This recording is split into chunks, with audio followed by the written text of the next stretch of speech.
मुकाबले में खुश आमदीद। मैं हूं रबिया एहसन और मेरे साथ मौजूद हैं आमिर मतीन। और आज के प्रोग्राम में जो टॉपिक्स हम शामिल करेंगे उसमें सबसे पहले इसराइल और हमास ने गजा अमन मंसूबे के पहले मरहले पर दस्तखत कर दिए। आलमी रहनुमाओं का मुआहदे पर इजहार इत्मीनान। मंगल से कैदियों और यरगमालियों की रिहाई का अमल शुरू होने का इम्कान। लेकिन जंगबंदी के बावजूद इसराइली जारहियत जारी, मजीद 10 फलस्तीनी शहीद। नोबेल अमन इनाम 2025 का ऐलान कल ओस्लो में होगा। नामजदगियां मौसूल, जिनमें 338 नामजदगियां हैं जो मौसूल हुई, जिनमें 244 शख्सियात और 94 तंजीमें शामिल। उधर अली अमीन गंडापुर के इस्तीफे का मुअम्मा उलझ गया। वजीर आला सेक्रेटेरिएट और गवर्नर हाउस के मुतजाद दावे। इस्तीफा 10:57 पर गवर्नर हाउस में मौसूल हुआ। शेख वकास अकरम ने कॉपी जारी कर दी। खैबर पख्तूनख्वा में इश्तहारी मुल्जिम को वजीर आला नामजद किया गया है। अता तारड़ का सख्त बयान, जबकि अपोजिशन जमातें मुतफिका उम्मीदवार लाने पर तकसीम का शिकार हैं। बात होगी खैबर पख्तूनख्वा की नई सफबंदी और सियासी खतरात पर। पाइट की रिपोर्ट में इंकशाफ, पाकिस्तान में हर 5 में से सिर्फ एक खानदान मतलूबा खुराक हासिल कर पाता है। 30% घराने ऐसे हैं जो दिन में 3 वक्त का खाना भी नहीं खा पाते। सैलाब से होने वाले नुकसानात की इब्तदाई रिपोर्ट IMF के हवाले। ज़राई पैदावार की शरह 4.5 के मुकाबले में सिर्फ 3% रहने का इम्कान। ये तमाम मौज़ूआत हैं जो आज के प्रोग्राम में शामिल करेंगे और आमिर साहब से रिक्वेस्ट करेंगे कि वो इन पर अपना तज्जिया पेश करें। आमिर साहब, वैसे तो जो ये वज़ीर आला KP का मामला है, ये एक बहुत इस वक्त पजल भी बना हुआ है और इसके ऊपर बात भी होने वाली है, लेकिन जो हमास की डेवलपमेंट है वो एक बड़ी डेवलपमेंट है अगर इंटरनेशनली देखा जाए तो। जी, ये बहुत बड़ी डेवलपमेंट है कि अभी वक्ती तौर पे सीज़ फायर होने का इम्कान का इजहार किया गया है। उम्मीदें भी हैं और ख़दशात भी हैं। उम्मीदें सबसे बड़ी तो ये हैं कि ये 2 साल से ये जुल्म सितम जारी है और 60-65 हज़ार फ़लस्तीनी शहीद हो चुके हैं, ज़्यादातर बच्चे हैं उसमें से, और वहाँ पे बिल्कुल भी भूख, बीमारी से बुरा हाल है और उस तक रसाई भी नहीं है। तो उम्मीद ये की जा रही है कि पीर वाले दिन से ये यरगमालियों का एक्सचेंज होगा।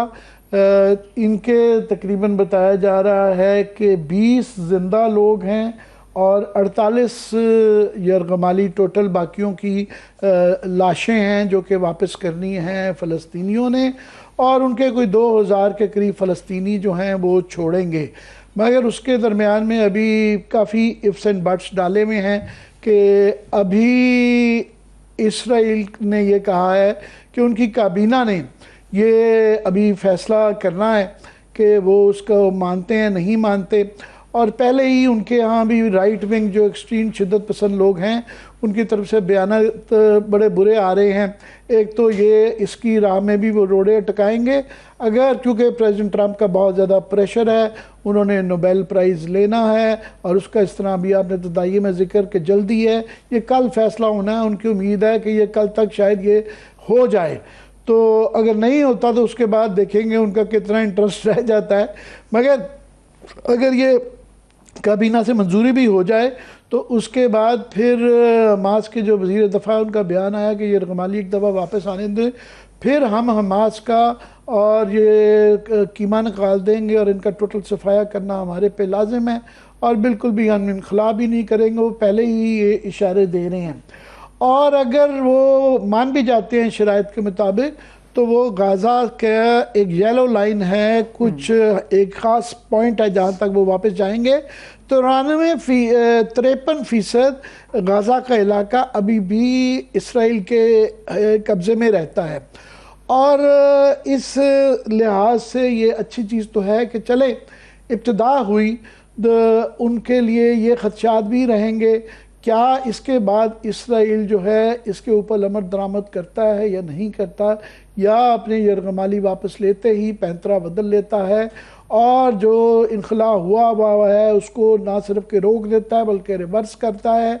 और जो बाकी शराइत हैं जिनके ऊपर बाद में बातचीत होगी कि क्या उस इलाके में फिर जो इंटरम एक फ़ोर्स ने जाना है तो उसकी हैयत क्या होगी, ये तफसीलात अभी तय होनी है। क्या ये सब कुछ रिवर्स हो जाता है, नहीं हो जाता, इस बात का काफ़ी हद तक दारोमदार जो है वो प्रेसिडेंट ट्रंप पे है फिलहाल उनकी बड़ी मुस्बत ट्वीट आई है कि जी फर्स्ट फेज पीस प्लान का हो गया है और उनकी तरफ से ये कि ये एक strong durable everlasting peace की तरफ होगा। तो ये अब ये क्योंकि ट्रंप हैं सो ये प्रिडिक्ट करना बड़ा मुश्किल काम हो जाता है। कहने को ऑफ कोर्स पूरी दुनिया का मगरिब की अवाम का ख़ास तौर पे एक प्रेशर है। ये एक बदलती दुनिया है। 150 ममालिक जो है 193 में से उन्होंने फ़लस्तीन की रियासत के लिए पहली दफ़ा तारीख़ के अंदर जो है फ़लस्तीन रियासत को मान लिया है। तो एक प्रेशर है, मगर प्रेसिडेंट ट्रंप के ऊपर नेतन्याहू का बहुत ज़्यादा होल्ड है और उनकी बहुत ज़्यादा नज़रें हैं जिसका वो बरमला इजहार करते हैं कि उनको नोबेल प्राइज़ पीस प्राइज़ चाहिए। कल उसका फ़ैसला होना है।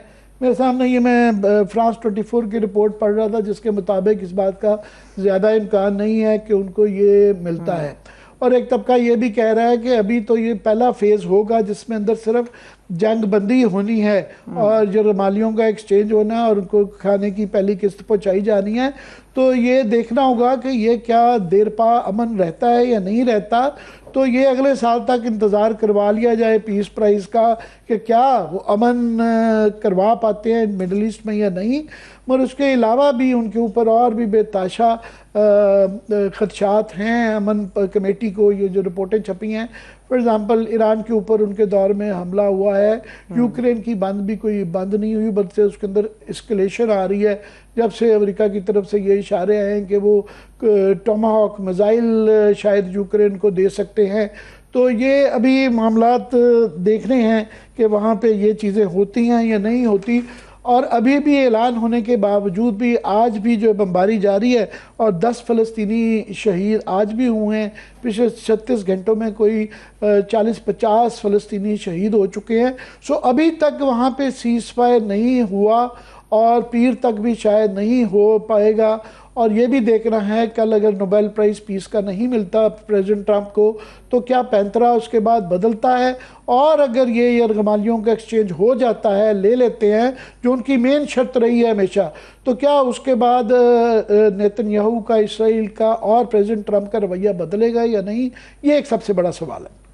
जी बिल्कुल, ये सबसे बड़ा सवाल है आमिर साहब। और अगेन वही बात है कि हमने देखा है कि जो आलमी रहनुमा हैं इन्होंने बहुत इसका खैर मकदम किया। वज़ीर-ए-आज़म शहबाज शरीफ ने भी कहा कि ये एक बहुत तारीखी मौका है जिस तरीके से ये हुआ है। तो एक आलमी मंजरनामे पर ये इसको एक बहुत बड़े इवेंट के तौर पर ट्रीट किया जा रहा है और सराहा भी जा रहा है। लेकिन जो आपने कही ये बात वो बहुत इंपॉर्टेंट है कि देखना ये है कि ये कितना सक्सेसफुली एग्जीक्यूट हो पाता है, क्योंकि आज की अगर हम सूरत हाल देखें मज़ीद 10 फ़लस्तीनियों को शहीद किया गया है। जारियत जो है वो इसराइल की अभी भी जारी है, हालांकि जंगबंदी is on the table, discuss हो रही है ये। जी अभी ये इसलिए ये ईदर वे इतना आसान नहीं है। एक तो ऑफ कोर्स ये खदशात तो हैं कि ये क्या इसके ऊपर अमल दरामद करते हैं या नहीं करते हैं, क्योंकि लार्जर एजेंडा इसराइल का, जिस तरह मैंने कहा कि ये सीज़ फायर नहीं है, वो इस पर पूरे खित्ते के ऊपर ग्रेटर इसराइल की स्ट्रेटजी के ऊपर गामजन है, जिसका ना सिर्फ कि वो इसराइल को एक्सपेंड करना चाहते हैं जॉर्डन रिवर से लेके मेडिटेरेनियन तक, बल्कि कुछ उसके अंदर ग्रेटर इसराइल का जो नक्शे के अंदर मक्का तक के इलाके आ जाते हैं।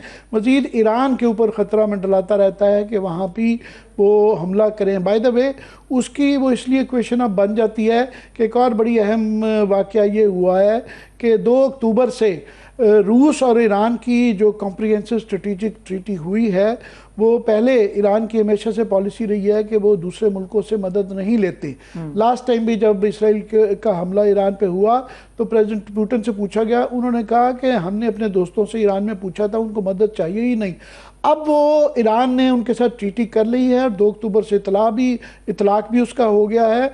और प्रेसिडेंट पुतिन ने कल हमने इसका जिक्र किया था, नेतन्याहू को कॉल की है और ये एक समझा जा रहा है, तासुर ये है कि इस दफ़ा अगर ईरान के ऊपर हमला किया गया तो उसके बाई ट्रीटी रूस उसके अंदर इन्वॉल्व है और रूस शायद उनको दुनिया भर में सबसे आला जो एंटी डिफेंस सिस्टम जो है, एंटी मिसाइल और एंटी एयरक्राफ्ट, वो रूस का माना जाता है। 400-400S जो कि 2 हमने इंडिया में गिराए थे, तो वो हो सकता है ये टेक्नोलॉजी ईरान को दे भी चुकी हों या इस प्रोसेस में हो, और हो सकता है चीन की भी इस दफ़ा इन्वॉल्वमेंट ज़्यादा हो।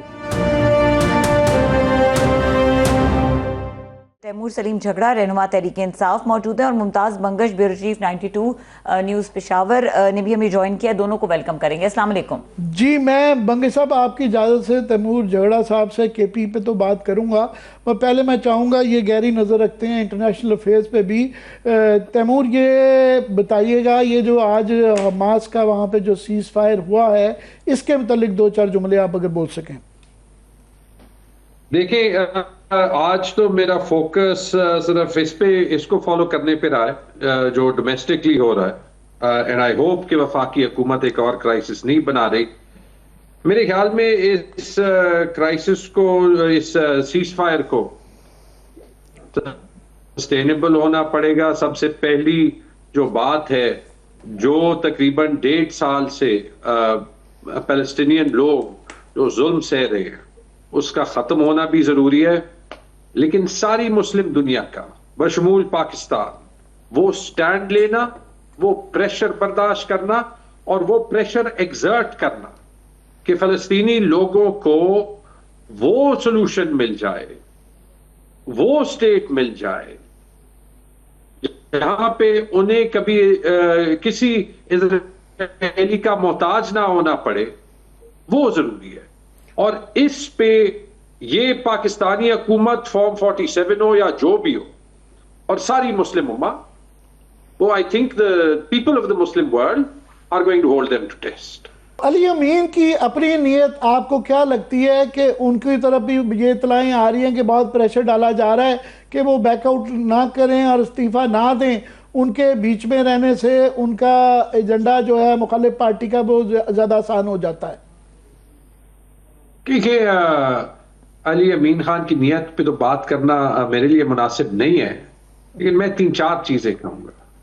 ये निज़ाम बार बार साबित कर रहा है कि ये खुद ही पाकिस्तान को इस क्राइसिस में मजीद जो है वो फंसा रहा है और निकालना नहीं चाहता। मैं आपको हिपोक्रेसी और कॉन्ट्रडिक्शंस कह दूं, ये तो मजाक की बात है। रिटर्न है, नहीं रिटर्न, ठीक है। कल इसी गवर्नर साहब ने लिखा था democracy is the best revenge, ठीक है। आज आप जो है एक फेडरेटिव यूनिट को इन क्राइसिस भेज रहे हैं। अच्छा, फिर मैं ये मजाहिया प्रेस कॉन्फ्रेंस देख रहा था, ये सारे जो PMLN के जो है वो लीडरान हैं और MNAs हैं, मुझे ये बता दें सोहेल अफरीदी इंशाल्लाह सक्सेसफुल होंगे या उनको मसले होंगे, वो तो वक्त ही बताएगा ना, ठीक है। लेकिन यार, इनकी जुर्रत कैसे हो रही? आमिर में इलेक्शन कौन जीता है? आप फॉर्म 47 की सीटों पे बैठ के खुद जो है वो आप एक नाजायज हुकूमत हो, आप किसी और पे उंगली कैसे उठा सकते? उन्होंने सख्त बातें की है, तो सख्त बातें तो गंडापुर साहब ने भी की थी, उस पे आप क्यों जो है वो बात नहीं उठाते? ठीक है, जब वो कहते थे कि जो है वो जी आप बंदूक उठा देंगे, तो इनसे ज्यादा तो हम जो है वो उस पे कहते थे कि ये हमारा स्टांस नहीं है, राइट। फिर आप ये देख लें कि इस पूरे मुल्क में वो खित्ता फाटा जहां पे मिलिटेंसी है, जहां जिसने 20 साल जो है वो मिलिटेंसी गुजारी, वहां से पहली बार कोई एक मिडिल क्लास लड़का जो है वो नॉमिनेट हुआ खैबर पख्तूनख्वा का चीफ मिनिस्टर। एक सिग्नल है ना, हम सब ने उसको हेल्प करना है, चाहिए कि वफाकी हुकूमत उसको हेल्प करे। सिग्नल क्या जाता है? कल शर्मिला फारूकी मेरे साथ प्रोग्राम पे बैठी थी कि वो नोविस है। अब या तो ये एलिटिज्म है या ये रेसिज्म है।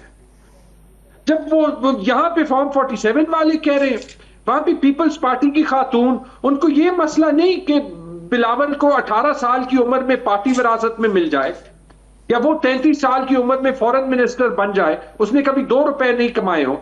आज भी बिलावल की और उसकी एक उम्र है। तो मैंने पूछा फर्क क्या? बिलावल की अंग्रेजी बेहतर है? नहीं जी, वो तो बेनजीर भुट्टो शहीद के बेटे। हाँ, तो मैं एक और पॉइंट इस पे कर दूं कि सही है कि एकदम से लगता है कि अली अमीन गंडापुर जो है वाकई हुकूमत के लिए एक फरिश्ता बन गया है और बताया जा रहा है कि उसके साथ कितनी ज़्यादा ज़्यादती की जा रही है। मगर वहाँ पे ये नंबर्स गेम क्या है? इलेक्शन कमीशन ने आज सडनली जो है क्या खूबसूरत इत्तेफाक है कि सबको आज़ाद डिक्लेयर कर दिया है। आपके अपने पार्टी रैंक्स में कितने की यकजहती है? क्या टूट जाएंगे? क्या जो है अफरीदी साहब इलेक्ट हो जाएंगे, नहीं होंगे?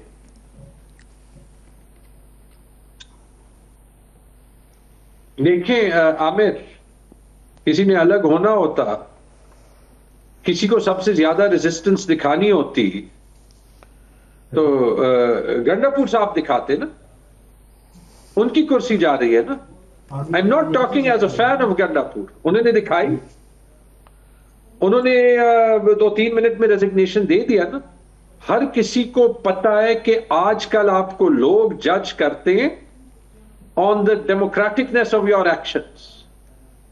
आप बिल्कुल ठीक कह रहे हैं, कोई इत्तेफाक नहीं है कि इलेक्शन कमीशन ने आज सबको आजाद जो है वो कर दिया, किसी ने नहीं हिलना। चलिए let's take this to this extreme conclusion.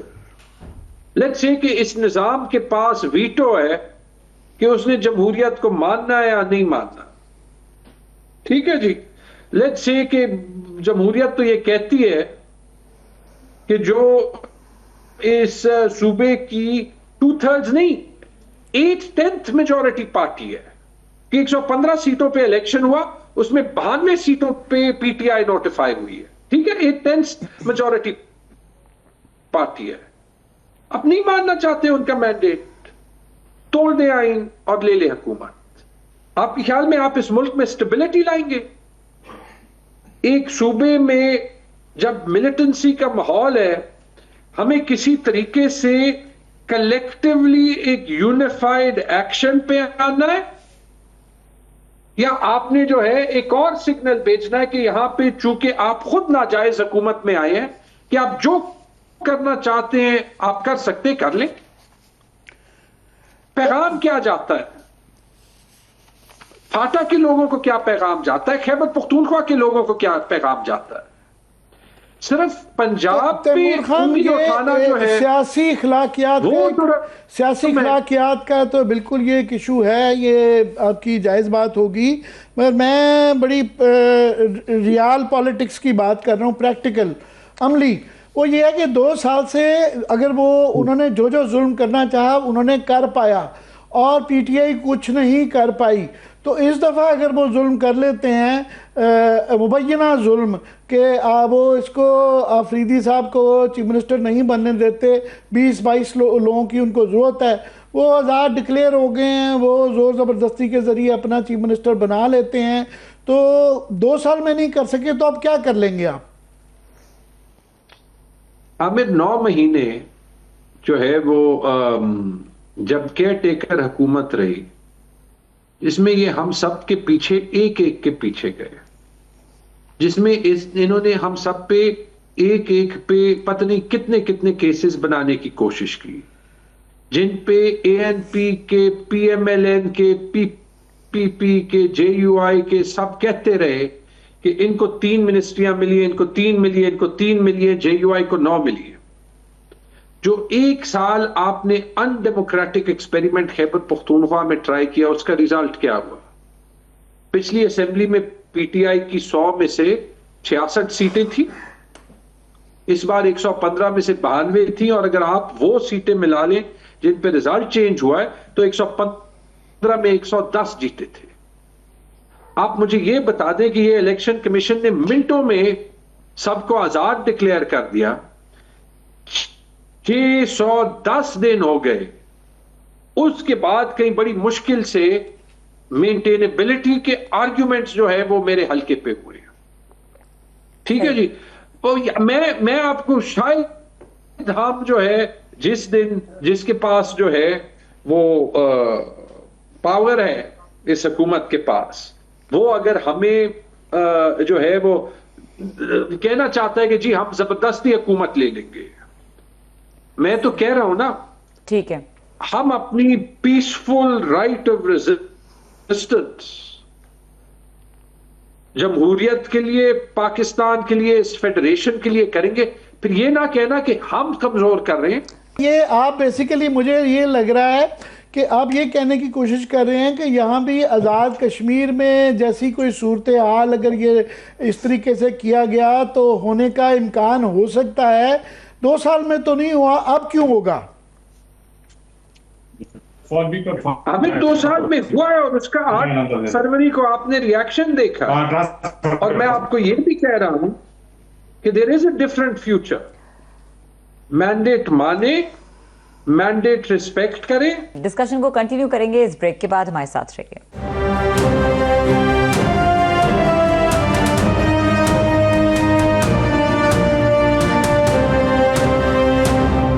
Welcome back और डिस्कशन को कंटिन्यू करेंगे। Mumtaz Bangash, bureau chief 92 news Peshawar हमारे साथ फाइनली मौजूद हैं। आमिर साहब फाइनली बंगश साहब, क्विकली, ये वफाकी हुकूमत का तो नज़र आ गया है कि उनकी नीयत ठीक नहीं है और वो अली मून गंडापुर एकदम उनको फरिश्ता लगने लग पड़ा है और वो बता रहे हैं कि उनकी सुहेल अफरीदी साहब उनको काबिल कबूल नहीं है। कितना का आसान काम है उनके लिए नंबर्स गेम में आपस में एक तो इत्तेफाक राय करना अपोजिशन के कैंडिडेट पे और फिर 20 बंदे प्लस जो है पीटीआई के तोड़ना, ये खैबर पख्तूनख्वा के सिक्योरिटी और पॉलिटिकल हालात को मद्देनजर रखते हुए। शुक्रिया आमिर साहब। दरअसल बात यह है कि पहले जिस तरह से कहा जा रहा था कि अली अमीन गंडापुर के टाइम में कि 20 ऐसे लोग हैं कि जो अली अमीन गंडापुर के साथ जाना नहीं चाहते, लेकिन सुहेल अफरीदी की नामजदगी के बाद अब वो सूरत हाल इसलिए भी नहीं रही कि वो एक गैर मुतनाज़ शख्सियत हैं और जो 52 की तादाद है अपोजिशन की, उसके साथ 21 लोगों को मिलाना इतना आसान काम नहीं है। इसकी वजह एक ये भी है कि सुहेल अफरीदी की नामजदगी बानी चेयरमैन ने की है और कोई भी असम्बली मेंबरान में कोई ऐसा शख्स मुझे नजर नहीं आता कि जो बगैर किसी वजह के उनकी नामजदगी से इनकार करते हुए अपना वोट जो है अपोजिशन के झूल दामन में डाल दें। तो इसलिए ये कहना कि 21 अफराद का इंतजाम वो कर लेंगे, ये बिल्कुल मुश्किल काम है। अगरचे उनको ये भरपूर मौका दिया जा रहा है कि वो अपने लिए जो 21 बंदों की जो रिक्वायरमेंट है, जो 21 अरकान की रिक्वायरमेंट है, वो पूरा कर ले। और बाकायदा तौर पे आज अपोजिशन लीडर ने एक इजलास भी बुलाया था और इस इजलास में तमाम सियासी जमातों के जो अपोजिशन की सियासी जमातें हैं, जिसमें पाकिस्तान पीपल्स पार्टी, जमीयत उलमा इस्लाम और खुद जिनका ताल्लुक पाकिस्तान मुस्लिम लीग नून से है, उनके पार्लिमानी लीडर्स को बुलाया था। लेकिन आज ये इजलास नहीं हो सका और ये कहा गया कि चूंकि पार्लिमानी लीडर्स पेशावर में मौजूद नहीं है, इसलिए ये इजलास ना हो सका। बहरहाल अब वो भरपूर कोशिश कर रहे हैं कि किसी न किसी तरीके से सुहेल अफरीदी की का रास्ता रोक लिया जाए और उनकी जगह वो अपना कैंडिडेट खड़ा करके 21 अरकानी असम्बली की खदानियां खरीद दे। लेकिन ऐसा करना उनके लिए मुश्किल इसलिए भी है कि अली अमीन गंडापुर के दौर में जो हालात थे और जो अभी हालात हैं वो बिल्कुल यकसर मुख्तलिफ हैं। अभी वो लोग जो अली अमीन गंडापुर से नाराज थे, मेरा नहीं ख्याल कि वो किसी भी सूरत में अपोजिशन के साथ जाए, क्योंकि उनके पास कोई जवाब ही नहीं है। सुहेल अफरीदी एक गैर मुतनाज़ शख्सियत हैं और नौजवान हैं, वर्कर्स भी उनको चाहते हैं और पीटीआई के जितने लोग हैं, जितने कारकुन हैं, वो उनके दिलों की आवाज़ है।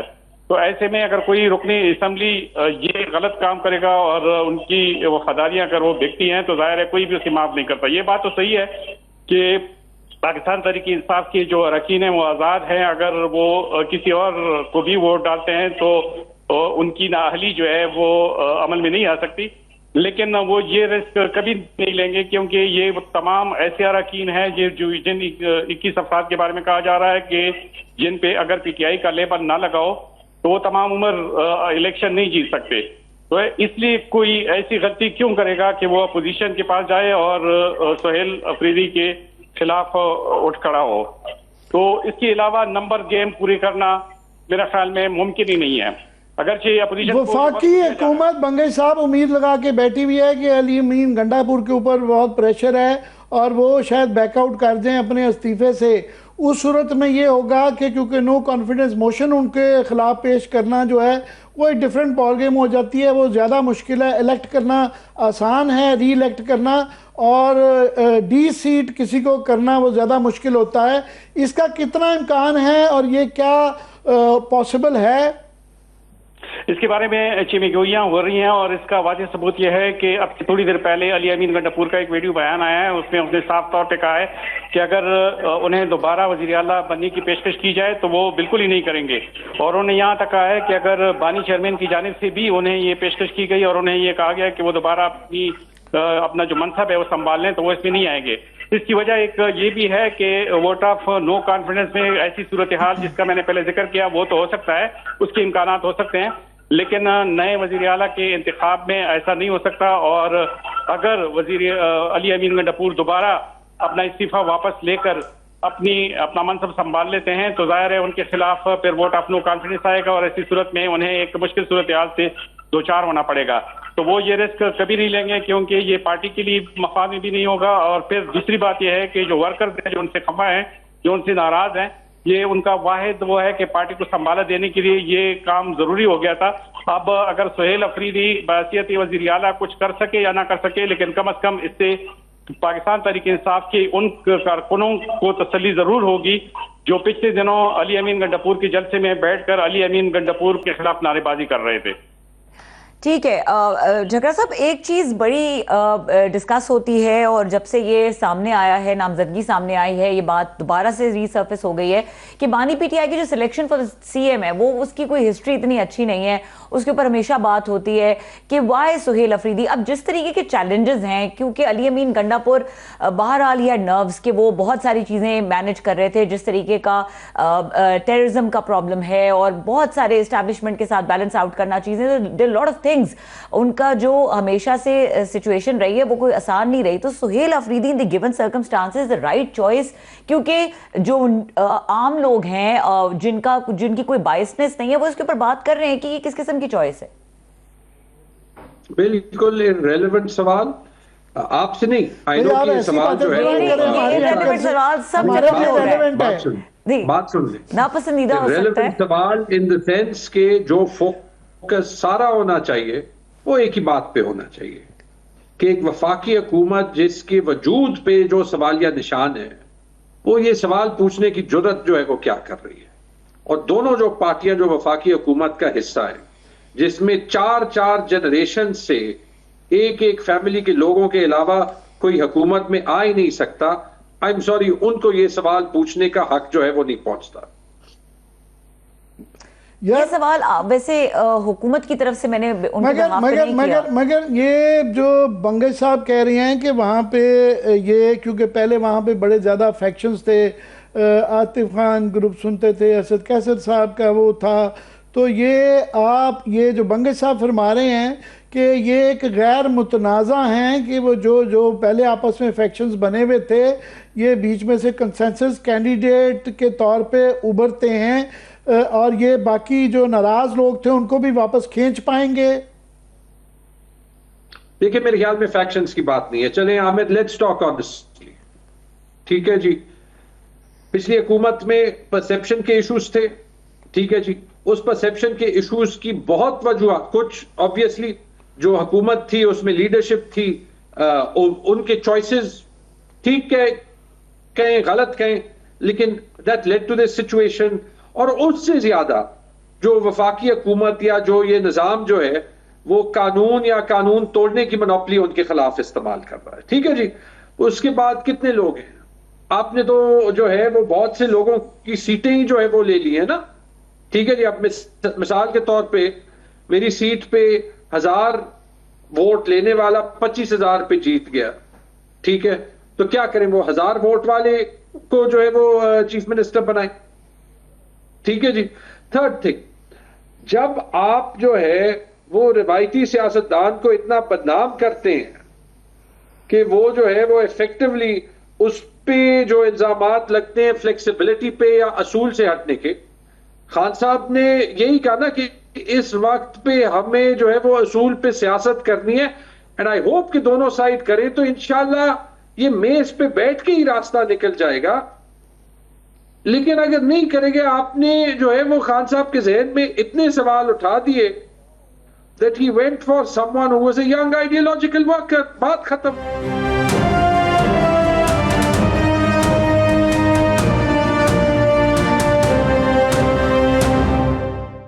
वो हमारे खदशात इसलिए बनते हैं, खुदशात बनते हैं इसलिए सवाल जरूर बनता है आप कह सकते हैं कि ये आपको ये सवाल उनको नहीं पूछना चाहिए, हमें इसलिए कि आज तक जितने भी चीफ मिनिस्टर आए हैं सारे ये मुतनाज़ा रहे हैं, किसी के मतलब भी पीटीआई के अपने भी अच्छे ख्यालात नहीं हैं, स्टार्टिंग में बुज़दार। मगर मैं मुमताज़ बंगे साहब से पूछना चाहूँगा कि जब परवेज़ खट्टक को हटाया गया था तो महमूद खान जब लाए गए थे तो वो मोरलेस उनकी ही फ़ोटो कॉपी थी, उन्हीं की मर्ज़ी की वही टीम रही। तो अगर सुहेल आफरीदी अब आते हैं, जब चीफ मिनिस्टर बदलता है तो पूरी टीम बदलती है, काबीना भी बदलती है, ब्यूरोक्रेसी के अंदर भी तब्दीली आती है, तो ये क्या अली अमीनपुर साहब के जो वहाँ पे उनके दोस्त दुश्मन हैं, ये तैमूर झगड़ा साहब फिर बाहर ही बैठे रहेंगे या इनकी गुंजाइश निकलती है? झगड़ा और कामरान की गुंजाइश तो निकलती हुई दिखाई दे रही है, क्योंकि जो हालात वाकयात हैं उनसे जाहिर हो रहा है कि शायद उनकी जगह बन जाए। अलबत्ता जो आपने बात की है वो टीमों की, उसकी तो माजी की जो हुकूमतें हैं, हम ये नहीं कह सकते कि महमूद खान की हुकूमत जो थी वो मुकम्मल तौर पर परफेक्ट हुकूमत थी, जिसमें माजरत के साथ तैमूर झगड़ा भी उसका एक हिस्सा थे। कई ऐसी चीजें थी कि जो वो उस तरीके से नहीं कर सकते जिस तरह बानी चेयरमैन की ख्वाहिश थी। जहां तक अली अमीन गंडापुर की टीम का ताल्लुक है तो वो भी इससे कुछ ज्यादा मुख्तलिफ नहीं था। उनकी टीम में भी कोई ऐसी चीजें थी, मिसाल के तौर पे उनके जितने वज़रा हैं उन वज़रा में से कोई एक वजीर, एक मशीर और एक मुआविन खसूसी भी ऐसा नहीं है कि जिसने बानी चेयरमैन की रिहाई की बात की हो और मुसलसल वो मीडिया पे आके या उन्होंने सिंपली एक बयान दिया हो, एक बयान जारी किया हो कि उसमें बानी चेयरमैन की रिहाई के बारे में बात करें या पाकिस्तान तहरीक इंसाफ की पार्टी की हैसियत से उस तहरीक का जिक्र करें जिसकी इस वक्त इस जमात को सबसे ज्यादा जरूरत है। मुमताज साहब, मैं अपना रिफ्रेश सवाल करता हूं, मैं पूछ ये रहा हूं कि क्या अगर सुहेल आफरीदी चीफ मिनिस्टर बन जाते हैं तो ये अली अमीन गंडापुर का तसलसल होगा या वहाँ एक मेजर सियासी और ब्यूरोक्रेटिक तब्दीली आएगी? नहीं, ब्यूरोक्रेटिक तब्दीली भी आएगी और सियासी तब्दीली भी आएगी। अली अमीन गंडापुर की टीम शायद वो टीम न रहे और इसी तरह से जो ब्यूरोक्रेसी का जो सेटअप है वो भी, चूंकि अली अमीन गंडापुर की अपनी मर्जी के मुताबिक बनाया गया था, उस पर भी बड़ी उंगलियां उठाई जा रही हैं। तो जाहिर है अगर उसमें कोई तब्दीली नहीं होगी तो फिर भी जो सुहेल अफरीदी है उसकी क़ियादत पे और उसकी चीफ मिनिस्टरशिप पे लोग उंगलियां जरूर उठाएंगे। तो वो तो जाहिर है कि वो जब चीफ मिनिस्टर बनेंगे तो न सिर्फ ये कि सियासी तौर पर अपने कैबिनेट में और अपनी टीम में तब्दीली करेंगे, बल्कि यहाँ की जो ब्यूरोक्रेसी है और यहाँ पे जो मुख्तलिफ ओहदों पे जो लोग बैठे हुए हैं उसमें तब्दीली भी नागजीर है, क्योंकि उनको तब्दील के बगैर जो सिस्टम है जिसके बारे में बानी चेयरमैन जो ख्वाब देख रहा है वो शर्मिंदा ताबीर उस तरह से नहीं हो सकता। क्योंकि अगर ये होना ही था तो थोड़ी ही अरसे में, अगरचे थोड़ा ही अरसा हुआ था अली अमीन गंडापुर को, लेकिन उसके वो नताइज वो बरामद नहीं हो रहे थे जिस तरह से होना चाहिए था। तो बाकी बहुत सारी चीजों के अलावा परफॉर्मेंस में भी अली अमीन गंडापुर तैमूर खान, ये सबसे बड़ा सवाल जो इस्लामाबाद में सोचा जा रहा है कि चीफ मिनिस्टर की बड़ी चैलेंजिंग जॉब होगी अगर ये सुहेल आफरीदी, क्योंकि उसको अपनी नौकरी के तकाज़ों के साथ वफाक के साथ भी बैलेंस करना पड़ता है और पार्टी की उमंगें हैं जो कि वो चाहते हैं कि जो है एक इमरान खान को फॉर एग्जाम्पल रहा करवाना, उनका बहुत उम्मीद लगा के बैठे हुए हैं। तो क्या कर पाएंगे सुहेल आफरीदी? आमिर, मेरे से सवाल है? जी जी। देखिए, मैंने अभी सुहेल से बात नहीं की, मैंने उनको मुबारकबाद जो है वो भेजी है, मैं कल उनसे जो है वो मिलने चला जाऊंगा। तो इंशाल्लाह आई होप, और आप देख लें सारे जो सीनियर्स हैं, आतिफ खान हो गए, शाहराम खान हो गए, असद कैसर हो गए, जुनेद हो गए, अली असरत साहब हो गए, कामरान बंगश हो गए, शेर अली अरबाब हो गए, ये सारे वो लोग हैं जिनका मीडिया में आता था कि उनके अली अमीन गंडापुर साहब से इश्यूज थे या मिसअंडरस्टैंडिंग्स थी, और फिर अली अमीन खान भी सब ने जो है वो अपनी फुल सपोर्ट प्लेज की है। ठीक है जी। सुहेल इंशाल्लाह ये टीम डिलीवर करेगी। खान ने एक फ्रेश स्टार्ट मांगा, एक फ्रेश स्टार्ट जो है वो मिलेगा। इसमें ऑनेस्टली आपने फ्रेश स्टार्ट का मतलब क्या है यार? फ्रेश स्टार्ट का मतलब ये है कि जो ये करंट हुकूमत पे जो ये परसेप्शन, सही हो या गलत हो मैं अभी इसमें नहीं जाता, और सवालात उठे थे कि उसके बजाय जो ट्रस्ट ये सूबा इमरान खान खान पे करता है और जिस ट्रस्ट को तोड़ने में खैबर पख्तूनख्वा में भी और पूरे पाकिस्तान में भी ये निजाम बिल्कुल ब्लेटेंटली और मिजरेबली फेल हुआ है, तो वो ट्रस्ट जो है वो फुलफिल करने के लिए कि इमरान खान के लिए लीगल स्ट्रगल करें, कॉन्स्टिट्यूशनल स्ट्रगल करें और खैबर पख्तूनख्वा के लोगों के लिए डिलीवर करें, ये बिल्कुल होगा। क्यों नहीं यार? व्हाई डू वी जज Sohail Afridi before he started his job? हम यही सवालात मरियम नवाज या बिलावल भुट्टो या ये बड़ा जायज सवाल होता है कि आप कह लें कि रिलेटिवली फ्रेश जो है एक नए चीफ मिनिस्टर आए जा रहे हैं, तो उनसे क्या उम्मीदें? ये बड़ा जायज सवाल है, उनसे भी पूछा गया है और पूछा नहीं भी गया तो पूछा जाना चाहिए। आमिर, गवर्नेंस, करप्शन, ये दिखाना कि लोगों के लिए डिलीवर करें, सिवाय इसके बगैर के चीफ मिनिस्टर की 2 करोड़ तस्वीरें हर हफ्ते जो है वो प्रिंट हो। इमरान खान के लिए स्ट्रगल, कॉन्स्टिट्यूशन के लिए स्ट्रगल, करप्शन खत्म करना, खैबर पख्तूनख्वा के राइट्स डिफेंड करना, यही प्रायोरिटीज हो सकती है ना, यही प्रायोरिटीज होंगी। मैं और उस सब में हम क्विकली प्रोग्राम का, क्योंकि वक्त महदूद हो रहा है, मैं लास्ट एक खबर बड़ी इंपॉर्टेंट है वो मैं शेयर करना चाह रहा हूँ। पाइड की एक रिपोर्ट आई है, उसके बाद मैं तैमूर खान से इस पर क्विकली बोलूँगा। बड़ी ही खौफनाक, पहले कोई ऐसी नई चीज़ तो नहीं, जो हमें पता था वर्ल्ड बैंक की जो पॉवर्टी की रिपोर्ट आ चुकी हुई है, पर इन्होंने मज़ीद जो उसके अंदर ऐड किया है, उन्होंने जी सिर्फ हर 5 ख़ानदान में से जो है एक ख़ानदान मतलूबा खाना खा पा रहा है। मैडम जी बिल्कुल, पाकिस्तान में सिर्फ हर 5 में से एक खानदान जो है वो अपना मतलूबा खाना खा पा रहा है और मुल्क में ग़िज़ाई अदम तहफ़्फ़ुज़ जो है वो संगीन हो गया। 30% घराने दिन में 3 वक्त का खाना नहीं खा पा रहे हैं। 60% घरानों ने खैराती इमदाद देने का इतराफ़ किया है। और एक इंटरेस्टिंग चीज़ इसमें यह है कि ये 2024 के नताइज हैं आमिर साहब, जो अगर इसमें सैलाब के बाद के अगर स्टैटिस्टिक्स और फिगर्स शामिल कर लिए जाएं तो ये तो इसकी शक्ल बिगड़ जाएगी इस सर्वे की, ये तो और ज़्यादा संगीन हो जाएगा।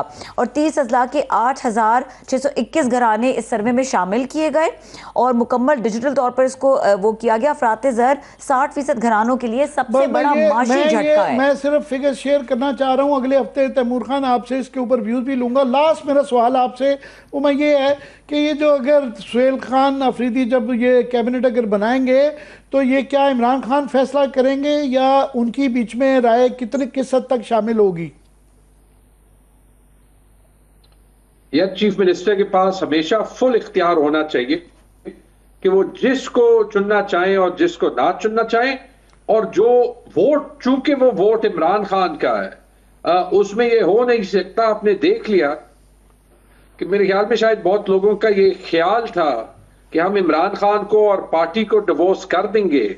देखिए, आप कभी अगर कोई भी पॉलिटिक्स समझता है तो उसको ये पता होना चाहिए कि कभी अवाम की राय को जो है नहीं तोड़ा जा सकता। तो इसी तरह इमरान खान की राय उसमें ऑब्वियसली होगी, एंड जो भी इमरान खान की राय होगी, इमरान खान के वोटर्स सोहेल अफरीदी को और हम सब को, they will hold us to account for this. Very simple. जी, लास्ट वर्ड्स बंगी साहब, ये कितना अहम चैलेंज होगा सोहेल अफरीदी के लिए कैबिनेट बनाना? जी बिल्कुल आमिर साहब, ये एक वाकई एक बड़ा चैलेंज है, लेकिन मसला ये है कि जिस तरह तैमूर जगड़ा ने कहा कि ये जो है उसका वज़ीर आला का इख्तियार होता है, लेकिन मैं थोड़ा सा इससे इख्तिलाफ करूंगा। असल में होता यह है कि चीफ मिनिस्टर जो है वो एक लिस्ट बनाता है और वो लिस्ट जो है वो इमरान खान के पास पहुंचेगा, वो उसकी शॉर्ट लिस्टिंग करेगा, उसके मुताबिक ही वो कैबिनेट बनाएगा। इसी तरह से ये जो पिछले दिनों रद्द-बदल की गई थी अली अमीन गंडापुर की जानिब से, तो उसमें भी कहा यह जा रहा है कि उस पर भी बानी चेयरमैन ने बरहमी का इजहार किया था, क्योंकि वो उनकी जो ख्वाहिश थी उसके मुताबिक नहीं था या उनसे इस सिलसिले में मुशावरत नहीं की गई थी। तो जाहिर है उस सिलसिले में जो इमरान खान से मुशावरत, काफी चैलेंजेस हैं। पहले तो उनका इलेक्ट होना बड़ा जरूरी है ये करने के लिए। जी बहुत शुक्रिया। मुमताज बंगर साहब हमारे साथ मौजूद थे और तैमूर खान झगड़ा साहब हमसे एक्सक्लूसिव गुफ्तगू कर रहे थे। इस वक्त प्रोग्राम का वक्त खत्म हो गया। देखने के लिए शुक्रिया, इजाजत दीजिए, अल्लाह हाफिज।